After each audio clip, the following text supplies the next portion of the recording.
네, 큐티뿌티 가족 여러분 반갑습니다.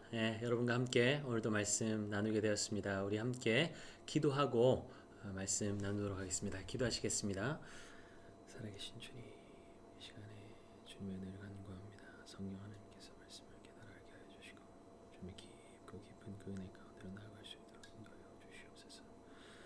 사랑하는 하나님, 이 시간을 주님께 올려드립니다. 주님과 함께하는 이 고요한 시간에 하나님의 말씀이 우리의 영혼을 깨우시고 하나님께서 기뻐하시는 뜻이 무엇인지 분별하는 시간 될 수 있도록 주의 성령께서 우리의 마음과 생각과 눈을 열어주셔서 말씀 앞에 믿음으로 반응할 수 있도록 도와주시옵소서. 이 모든 시간들 주님께 올려드립니다. 기쁘게 받아주시고 우리와 함께하여 주시옵소서. 감사합니다. 예수님의 이름으로 기도드렸습니다. 아멘. 네, 오늘 함께 나눌 말씀은 이사야 15장 1절에서 9절까지 말씀입니다. 이사야 15장 1절에서 9절 말씀, 함께 말씀을 펴서 함께 한 목소리로 말씀을 읽도록 하겠습니다. 이사야 15장 1절부터 9절 말씀. 모압에 관한 경고라. 하룻밤에 모압 알이 망하여 황폐할 것이며 하룻밤에 모압 기르가 망하여 황폐할 것이라. 그들은 바잇과 디본 산당에 올라가서 울며 모압은 느보와 메드바를 위하여 통곡하는도다. 그들이 각각 머리칼을 밀고 각각 수염을 깎았으며 거리에서는 굵은 배로 몸을 동였으며 지붕과 넓은 곳에서는 각기 애통하여 심히 울며 헤스본과 엘르알레는 부르짖으며 그들의 소리는 야이스까지 들리니 그러므로 모압의 군사들이 크게 부르짖으며 그들의 혼이 속에서 떠는도다. 내 마음이 모압을 위하여 부르짖는도다. 그 피난민들은 소알과 에글랏 슬리시아까지 이르고 울며 루잇 비탈길로 올라가며 호로나임 길에서 패망을 울부짖으니 니무린 물이 마르고 풀이 시들었으며 연한 풀이 말라 청청한 것이 없음이로다. 그러므로 그들이 얻은 재물과 쌓았던 것을 가지고 버드나무 시덴을 건너리니 이는 곡성이 모압 사방에 둘렸고 슬피 부르짖음이 에글라임에 이르며 부르짖음이 부엘 엘림에 미치며 디몬 물에는 피가 가득함이로다. 그럴지라도 내가 디몬의 재앙을 더 내리되 모압의 도피한 자와 그 땅에 남은 자에게 사자를 보내리라. 아멘. 어제 아수르와 바벨론의 심판에 관한 본문에 이어서 오늘 본문은 모압의 심판에 관한 경고의 메시지입니다. 1절 말씀을 보시죠. 모압에 관한 경고라. 하룻밤에 모압 알이 망하여 황폐할 것이며 하룻밤에 모압 기르가 망하여 황폐할 것이라. 알이라는 도시는 아르논 강 기슭에 있던 모압의 수도였습니다. 그리고 기르라는 곳은 사해에서 20km 떨어진 모압의 중심부에 위치한 요새화된 도시였습니다. 가장 공을 들여서 만든 도시들이, 그것도 요새가 하룻밤 만에 망하고 황폐해질 것을 누가 생각이나 할 수 있겠습니까? 그러나 사람이 아무리 공을 들이고 견고하게 만든 것이라고 할지라도 하나님의 심판이 임하면 한순간에 날아가 버린다는 말씀입니다. 여러분, 우리가 너무나 소중히 여기고 공을 들여서 정말 애를 써서 쌓고 생명 걸고 지키려고 해도 하나님께서 지켜주시지 않으면 그 모든 것들은 한순간에 날아가 버릴 것들입니다. 우리는 우리의 삶을 지키려고 많은 보호장치를 우리의 삶에 마련해 두지만 그 자리에 하나님이 계시지 않거나 우리의 삶의 중심에서 하나님이 뒷전으로 밀려나고 계신다면 하나님은 그 모든 것들을 한순간에 날려버리실 수도 있습니다. 왜 그렇습니까? 하나님 아닌 다른 보호장치들이 날아가 버려야 하나님을 붙들게 될 것 아닙니까? 우리 인생에 하나님 없으면 정말 우리는 아무것도 아닌 존재가 되기 때문이죠. 하나님께서 모압에 의지하고 있던 것들을 다 날려버리시니 그들이 어떻게 합니까? 2절에서 4절 말씀 함께 읽어볼까요? 그들은 바잇과 디본 산당에 올라가서 울며 모압은 느보와 메드바를 위하여 통곡하는도다. 그들이 각각 머리카락을 밀고 각각 수염을 깎았으며 거리에서는 굵은 배로 몸을 동였으며 지붕과 넓은 곳에서는 각기 애통하여 심히 울며 헤스본과 엘르알레는 부르짖으며 그들의 소리는 야하스까지 들리니 그러므로 모압의 군사들이 크게 부르짖으며 그들의 혼이 속에서 떠는도다. 머리카락을 밀고 수염을 깎고 굵은 베옷을 입고 울며 통곡하는 것은 고대 근동에서 애도하는 방식이었습니다. 그런데 이들은 어디서 그런 애도의 시간을 가지고 있습니까? 2절에 보니 바잇과 디본 산당에서라고 나와 있네요. 바잇과 디본은 모압이 섬기는 그모스의 신전이 있던 종교의 중심지였습니다. 그들이 산당에서 우는 것은 그들의 신 그모스에게 자신들을 구원해 주기를 간절히 바라는 마음과 더불어 아무런 도움도 주지 못하고 있는 무기력한 자신들의 신에 대한 실망 때문 아니겠습니까?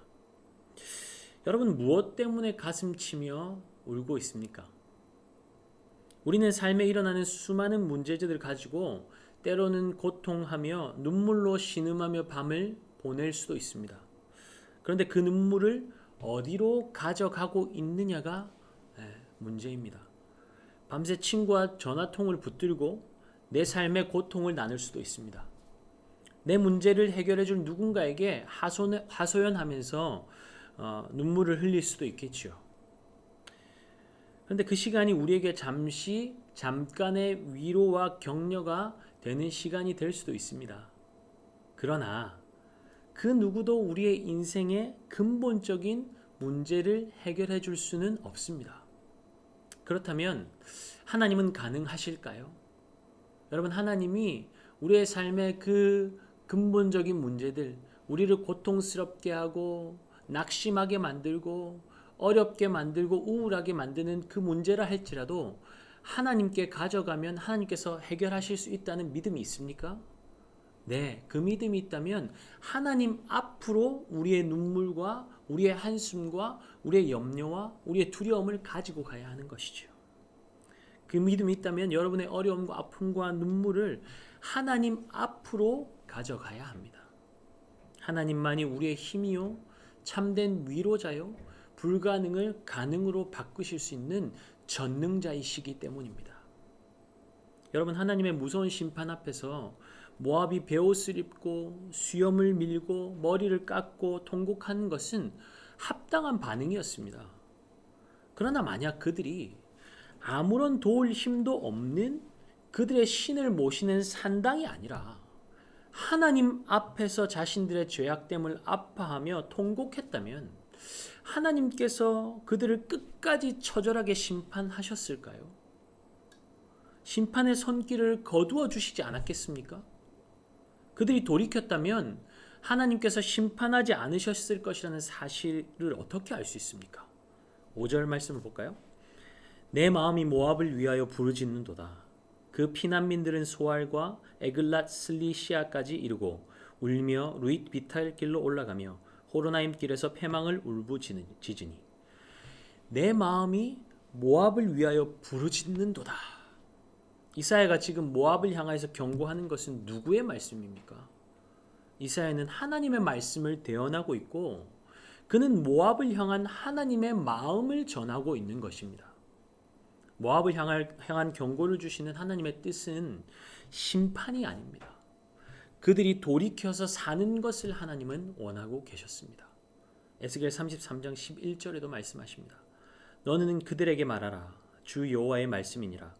나의 삶을 두고 맹세하노니 나는 악인이 죽는 것을 기뻐하지 아니하고 악인이 그의 길에서 돌이켜 떠나 사는 것을 기뻐하노라. 누구의 말씀이라고요? 여호와 하나님의 말씀이라는 겁니다. 이것이 하나님의 마음입니다. 모압은 하나님의 백성 이스라엘을 대적하고 괴롭힌 악인들이었습니다. 아브라함의 조카 롯이 소돔의 멸망을 피해서 소알 땅에 두 딸과 거주할 때에 자손이 없음을 두려워한 두 딸들은 아비를 술 취하게 하여 아버지와 동침하여 얻은 자식이 모압과 암몬이었습니다. 하나님과 전혀 상관없이 인간적인 방법을 통해 얻은 자손이 바로 모압과 암몬 자손이었던 것이죠. 모압은 이스라엘과 친족 관계였지만 모압 왕 발락은 선지자 발람을 돈으로 매수하여서 이스라엘을 저주하도록 했습니다.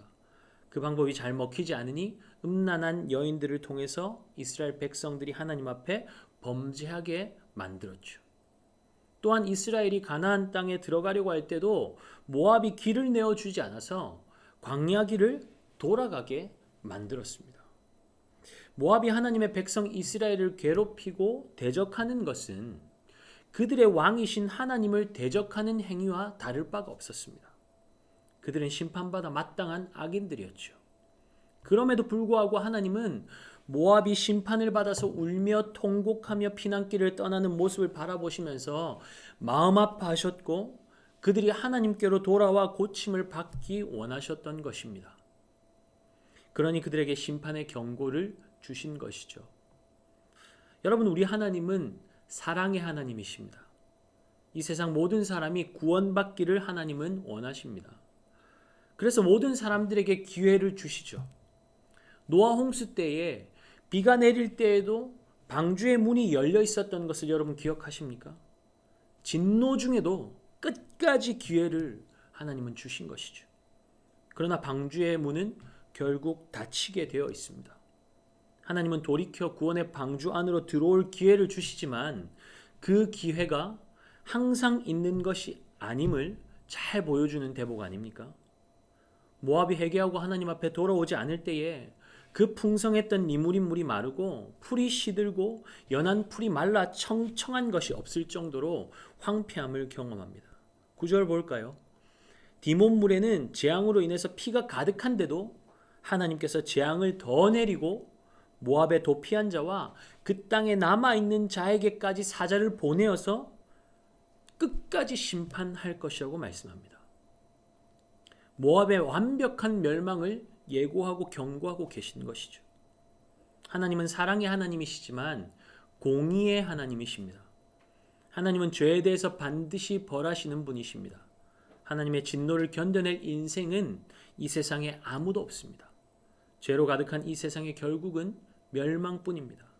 그러나 예수님께서 우리의 죄를 대신 지시고 십자가에서 하나님의 그 끔찍한 진노를 자기의 몸으로 다 받아내셨습니다. 그렇다면 심판의 날이 이르기 전에 우리가 할 일은 무엇입니까? 긍휼이 풍성하신 우리 아버지 하나님께로 돌아가는 것입니다. 예수님께서 십자가에서 이루신 의를 붙들고 나아가는 것이 우리가 할 일이라는 것입니다. 한순간에 날아가 버릴 요새, 보호장치를 만드는데 우리의 시간과 열정을 낭비하고 헛된 수고를 하는 것을 내려놓고 하나님께로 나아가면 우리의 영혼이 안전합니다.